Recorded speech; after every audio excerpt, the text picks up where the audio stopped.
Welcome back to Grump's Bar, where today we're back on normal shit rather than buggering about in Minecraft. This, as you will probably be aware, is my lovely little lawn tractor. And in the 7 years that I've had it, it's never been properly serviced. All I've done is made some minor adjustments when I first got it. I think I did have to change the spark plug once, or I just cleaned and regapped it because it was running a bit badly. And that sorted that out. So today I'm actually going to service the thing. It's only a minor thing to do. But I thought, well, it might help somebody, you never know. First things first, before I start doing anything else, I'm going to have to drain the oil. This tube sticking out here is the oil drain tube. Not sure what size this bloody cap on it is, but it's over a 19mm. It's probably about 21, something like that. I don't happen to have that spanner with me, which is why it's got the grips on there instead. When you're undoing it, there are flats on the tube here that this 15mm spanner is on. So you hold it steady with that and undo it. I should just quickly get something to drain the oil into. There's not a lot of oil. It holds less than a litre of oil. That was 0.8 or 0.9 of a litre. Crazy small amount. So I'll just get something to drain that into. Welcome back to Grump's Bar, where today we're back on normal shit rather than buggering about in Minecraft. This, as you will probably be aware, is my lovely little lawn tractor. And in the 7 years that I've had it, it's never been properly serviced. All I've done is made some minor adjustments when I first got it. I think I did have to change the spark plug once, or I just cleaned and regapped it because it was running a bit badly. And that sorted that out. So today I'm actually going to service the thing. It's only a minor thing to do. But I thought, well, it might help somebody, you never know. First things first, before I start doing anything else, I'm going to have to drain the oil. This tube sticking out here is the oil drain tube. Not sure what size this bloody cap on it is, but it's over a 19mm. It's probably about 21, something like that. I don't happen to have that spanner with me, which is why it's got the grips on there instead. When you're undoing it, there are flats on the tube here that this 15mm spanner is on. So you hold it steady with that and undo it. I should just quickly get something to drain the oil into. There's not a lot of oil. It holds less than a litre of oil. That was 0.8 or 0.9 of a litre. Crazy small amount. So I'll just get something to drain that into and undo it. There we go, it's now draining. And as you can see, they position the tube perfectly so it pisses oil all over the control arm. Which is fine. That'll get wiped along there. It'll help deal with the rust. Fucking hell. Badly designed. Right, next thing we'll do is get round to the front of it. Now here, and get the spark plug out.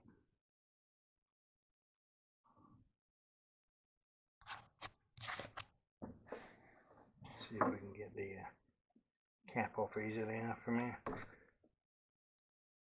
That's a bit stiff. Might need to just whip off this cover first. There we go, that's the plug cap off. And the spark plug just in there. I'll get a spanner and get that undone. There we go, one plug removed. Actually, looking by the colour of that, hasn't been running too bad at all. Quite a nice colour.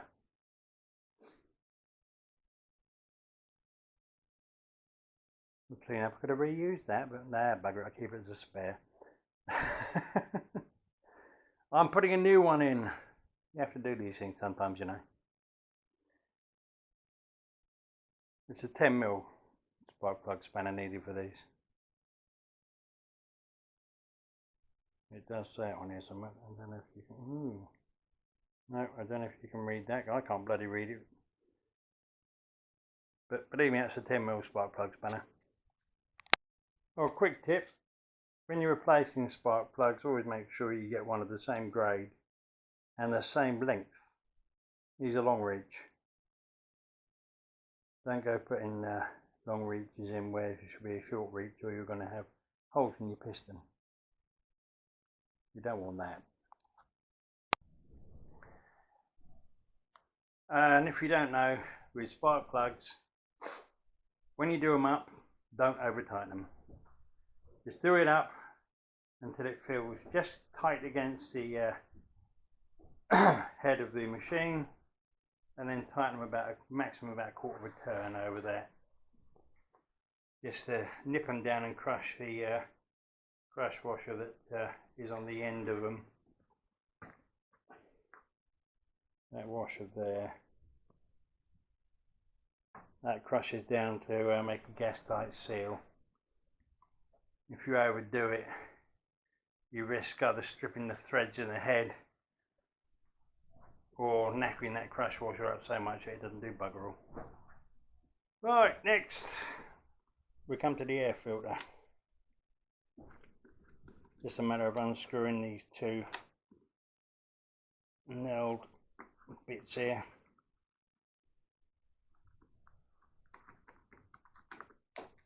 And then throwing them on the floor. That's always advisable. You must throw at least one on the floor, otherwise you haven't done it properly. Pull off the top. And there you go, one. Oops, that needed a bit of cleaning, didn't it? Well, never mind. It's not going back on. I'll just go and get the other one. No expense spared here. I have finest Chinese copy of the original, made of genuine Chinesium.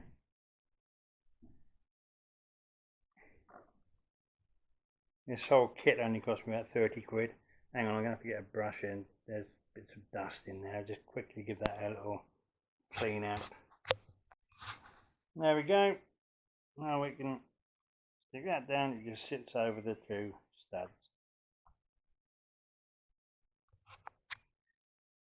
And just replace the top. Push it into place. Cover it around. And now I'll screw those two knobs back up. Obviously I did remember to pick the other one back up off the floor. Because although you have to throw it on the floor, you do have to pick it up again afterwards. Yeah, it's in the service manual.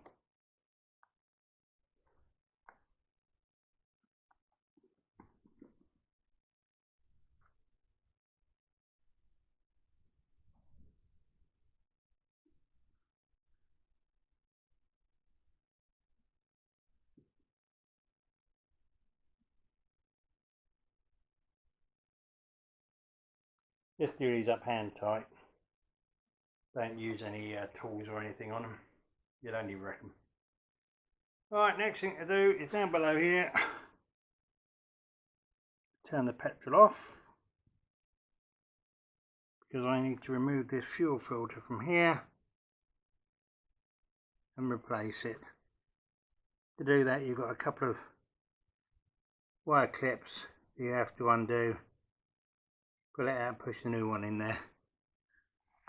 Oh, I won't show that because I can't get down there with this camera and film that. Oh, bugger it, as per usual, someone's been playing silly buggers with this machine. It wasn't looked after that well before I got it. I shall change that filter in a minute because it's got one clip on there, one original one, which you can just release with your fingers, no problem at all. It's just got two tangs. Oh, I'll show you. Bloody hell. If I can get to it. There's got two tangs here. Push those together and then you can move the clip away. So you can release it from the filter. This side, a cable tie on it. The original clip is long gone. In fact, this whole assembly here is supposed to be clipped onto the bodywork. Like, what have we got it? Bloody hell, this is why the clips are supposed to hold this onto here and someone's put a Jubilee clip on it instead. I shall leave it because it's not leaking or anything. Well, the original clip's on this side. That's the original clip there. That's the other original clip, which should be here, not there. Bloody hell. Things you find. And I'm sure this whole thing is supposed to be somehow attached. Well, it was supposed to be attached to the engine, some of the stuff flapping about, but obviously not. Oh well. I should do that in a minute because that means going up to the barn to get some cable ties. I don't have any down here in the garage. But in the meantime, I shall put the drain cover back on.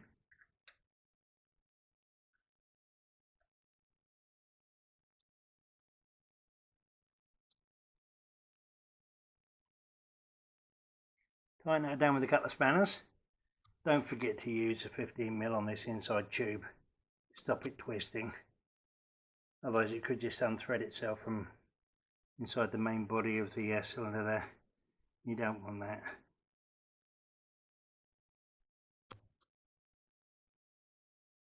And in the manual it just says to do this up tight. Doesn't give you any torque settings or anything for it, oddly. Right, let's get that done up and then we can top up the oil. Fill up the oil, just take a dipstick out. These are 600ml containers, these ones.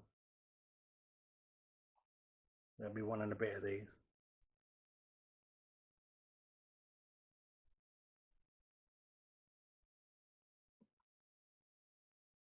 There we go, that's the first one in.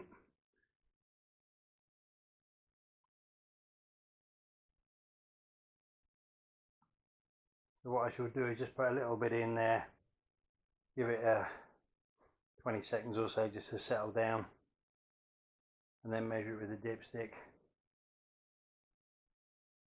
See what we've got. I'll keep doing that until we get the right amount. This dipstick is like most of them, got markings on the bottom. I don't know how clear that's going to be. See, there's a sintered area at the bottom of it. The top of that is the full level, and the bottom of that sintered one is the low level.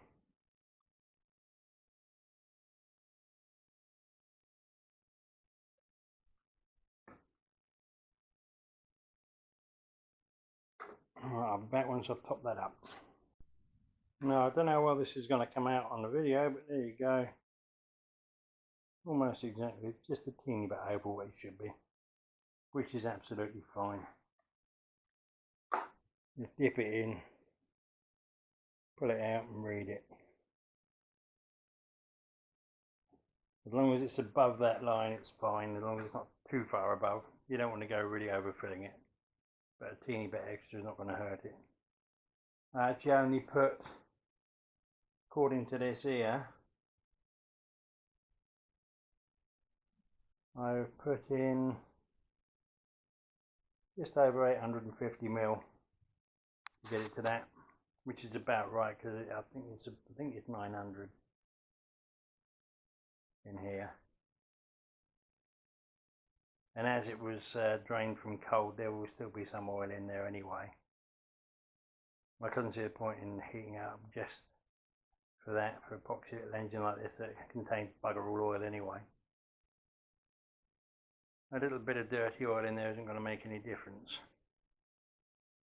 As soon as you use this, it's going to get dirty again.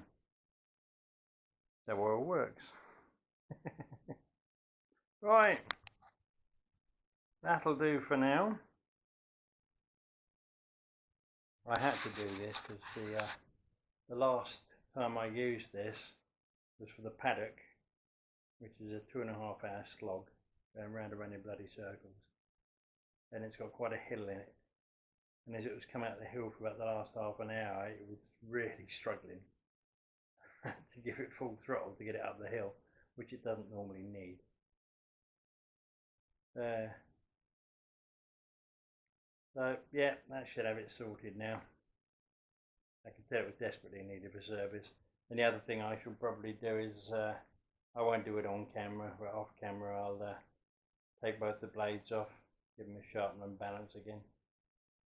Even though I didn't do them that long ago, but it's always good to keep your blade sharp. And before I go, a big thank you to Graham for wanting to meet me, you fool. For some weird reason he decided to come all the way up here just to see me. No, actually him and his lovely wife and their dog